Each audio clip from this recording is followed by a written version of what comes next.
જય શ્રી કૃષ્ણ, રાધે રાધે બધાને. Welcome back to 10 day 10 blog series. આજે છે ડે 10, ફાઇનલ ડે.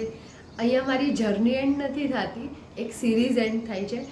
પછી પણ હું ડેઇલી બ્લોગ્સ શૂટ કરવાનું કન્ટિન્યુ કરીશ, મૂકીશ પણ ખરી. પણ કદાચ હું રેગ્યુલર નહીં મૂકી શકું રોજ, કદાચ વીકમાં 3 કે 4 મૂકી શકીશ, પણ I will try my best. કેમ કે હવે હું પણ આ જર્નીને એન્જોય કરવા માંડી છું. અત્યારે વાગ્યા છે સવારના 6, હજી સનલાઇટ નથી આવી, એકદમ માઇલ્ડ છે. કાલે રાત્રે અમે લોકો ડીમાર્ટથી આવ્યા ને તો 10:30 થઈ ગયા હતા, એટલે મને બધું જ સામાન મેં એઝ ઇટ ઇઝ નીચે મૂકી દીધું છે. એ બધું જ અનપેક કરવાનું છે, બધું ગોઠવવાનું છે. અને ઘંટીમાં પણ ઘઉં થઈ ગયા છે, જુવાર અને બાજરો હજી પેન્ડિંગ છે. તો ચલો નોર્મલ રૂટીન આપણું કામ પતાવી લઈએ બ્રેકફાસ્ટનું, અને પછી મળીએ. બ્રેકફાસ્ટ થઈ ગયું છે. હવે ડીમાર્ટના શોપિંગમાં એકચ્યુઅલી બતાડું ને તો નોર્મલ રૂટીનમાં આપણે જે લેતા હોય ને એ જ બધું, એટલે મેં ફટાફટ મૂકી દીધું છે. ડ્રાય ફ્રૂટમાં કાજુ બદામ અને અખરોટ છે ને, એકચ્યુઅલી ઓલા આખાવાળા આવે છે ને એને હું ઘરે આવી રીતે ખોલું છું. બહુ સરસ નીકળે છે એકચ્યુઅલી ડીમાર્ટના. પર્સનલી મારો અનુભવ જે ખોલેલા મળે છે ને એના કરતાં બંધ મળે છે ને એ મને સારા લાગે છે.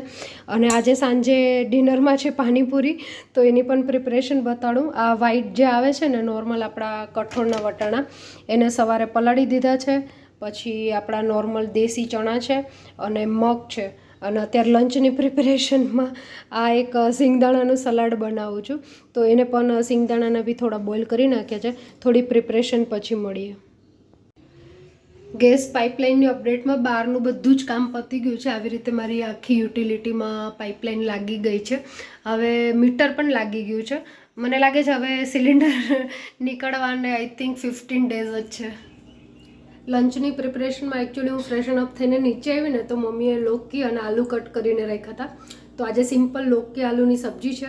ઓલા પીનટ જે સોક કર્યા હતા ને એને બોઇલ કરી નાખ્યા, તો એનું સલાડ, ફ્રેશ મેંગો અને રોટી. સાંજે પાણીપુરીનો પ્રોગ્રામ છે એટલે અત્યારે લાઇટ ખાશું, અને સાંજે મસ્ત પાણીપુરી. એનું પણ હું તો અલગ સ્ટાઇલની છે એટલે એ પણ હું તમને પછી બતાડીશ. લંચ થઈ ગયું છે. લંચમાં મમ્મી આજકાલ છે ને રાઈસની બદલે પ્લેન સિમ્પલ સાંબો બનાવે, જે આપણે ઉપવાસમાં ખાઈએ છીએ ને, તો શાક સાથે એ પણ બહુ જ સરસ લાગે છે. હું ને પપ્પા થોડું શેર કરવા લાગે એને. અને અત્યારે અમે જઈએ છીએ દીકરાના કોચિંગ ક્લાસમાં.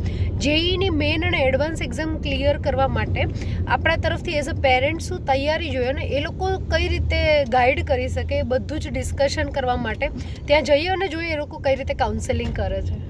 કાઉન્સેલિંગ આપણું બહુ જ સારું રહ્યું, ઘણું બધું જાણવા મળ્યું. હવે હું કિચનમાં આવી ગઈ છું પાણીપુરીની તૈયારી માટે. વર્ષોથી મેરેજ પહેલાં છે ને જ્યારે હું પાણીપુરી ખાતી ને તો એમાં ખાલી નોર્મલ બાફેલા બટેકા, આપણા દેશી ચણાનો મસાલો અને કાંદા, સિમ્પલ આવી જ મેં ખાધેલી હતી.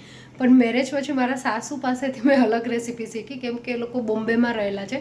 બોમ્બેમાં અલગ સ્ટાઇલની બને, તો હવે મને એ લોકો સાથે કેટલા વર્ષોથી ખાતા ખાતા હવે મને પણ આ જ પાણીપુરીની આદત પડી ગઈ છે. એમાં એકચ્યુઅલી આ દેશી ચણા ન હોય, પણ દેશી ચણા મને ગમે એટલે હવે હું બાફું છું, તો એ લોકોને બી ફાવે છે. એ બતાડું તમને મારી પ્રિપરેશન. જો આ સવારે આપણે જે નોર્મલ વ્હાઈટ વટાણા પલાળ્યા હતા ને એને સોલ્ટ અને હળદર નાખીને ખાલી બાફી લેવાના છે. આ છે રગડો એકચ્યુઅલી પાણીપુરી માટે. આમાં બીજો કંઈ જ મસાલો નહીં, સિમ્પલ આવો રગડો. પછી ચણાને આપણે મીઠું નાખીને બાફી લેશું, એટલે બાફેલા ચણા, બટાકા બાફી લેશું. અને આ જે મગ મેં સવારે પલાળ્યા હતા ને એકદમ જ સરસ પલળી ગયા છે. તો આને શું કરવાનું છે, આ મેં પાણી ગરમ મૂકી દીધું છે, થઈ ગયું છે. આની અંદર ખાલી મીઠું અને સોલ્ટ નાખીને મગને એમાં નાખી દઈશું, થોડી વાર ચડવા દઈશું, અને પછી સીધા પાછા જ આ વાસણમાં, કાણાવાળા વાસણમાં કાઢી લઈશું. અને પછી પાણીપુરીનું પાણી બનાવું. પાણીપુરીના પાણીની તૈયારીમાં કહું ને તો આપણે લીલા મરચાં છે, આ તીખા નથી, થોડા ઓછા તીખાવાળા છે. એટલે શું, ફુદીનો ઓબ્વિયસલી, આમચૂર પાવડર, પાણીપુરી મસાલો, ચાટ મસાલો. પછી આ છે ને સંચળ પાવડર છે, મેં ઘરે બનાવ્યો છે. આપણે સંચળના ગાંગડા મળે ને મોટા, એને ભાંગીને. સોલ્ટ લેશું અને લીંબુ લેશું. આ બધું જ છે ને એકચ્યુઅલી બરફ નાખીને પીસીસ, એટલે એકદમ જ પાણી ગ્રીન બનશે. પાણીપુરીનું પાણી આપણું મસ્ત રેડી છે, એકદમ ચિલ્ડ અને ટેમ્પટિંગ. પાણીપુરીનું પાણી મેં થોડું વધારે જ બનાવી નાખ્યું છે, અને જો કલર પણ એકદમ જ ગ્રીન રહ્યો છે, કેમ કે એકદમ જ બરફ નાખીને પીસીએ ને તો એટલું સરસ ગ્રીન બને. કાલનું લંચ અમારા નેબરને ત્યાં છે. અમારા નેબર છે ને વૈષ્ણવ છે, એટલે જે એકદમ પુષ્ટાવેલા કૃષ્ણની સેવા કરતા હોય ને એવું છે. એ લોકોના મંદિરમાં છે ને અધિક માસમાં એ લોકો પ્રસાદી લખાવી શકે, તો પ્રસાદીમાં ઘરે છે ને રોટલી, શાક, દાળ, ભાત એકદમ ઘીમાં બનેલું બધું જ, મતલબ શાકનો વઘાર બધું જ ઘીમાં બનેલું, અને સ્વીટમાં મોહનથાળ ને બધું જ આવે. તો અમારા ફ્લોરમાં જેટલા બી અમે લોકો નેબર છે ને સાથે મળીને કાલે લંચ કરશું.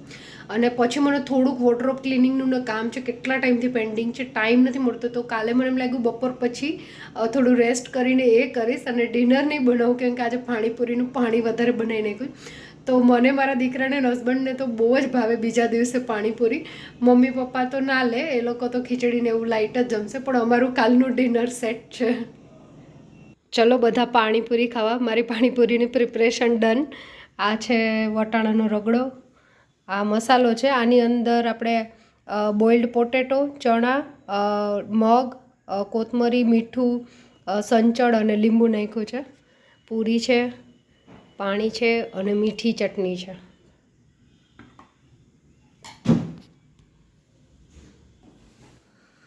ડિનરમાં પાણીપુરીનો પ્રોગ્રામ એકદમ સક્સેસ રહ્યો, બધાને બહુ જ ભાવી.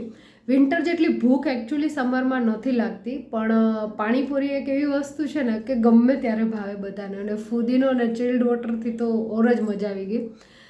10 days 10 વ્લોગની સિરીઝનો આજે લાસ્ટ ડે છે, પણ મને એવું લાગે છે હું મારી જર્નીને આમ કન્ટિન્યુ જ રાખીશ, ડેલી વ્લોગિંગ ચાલુ જ રાખીશ, પોઝ નહીં લઉં.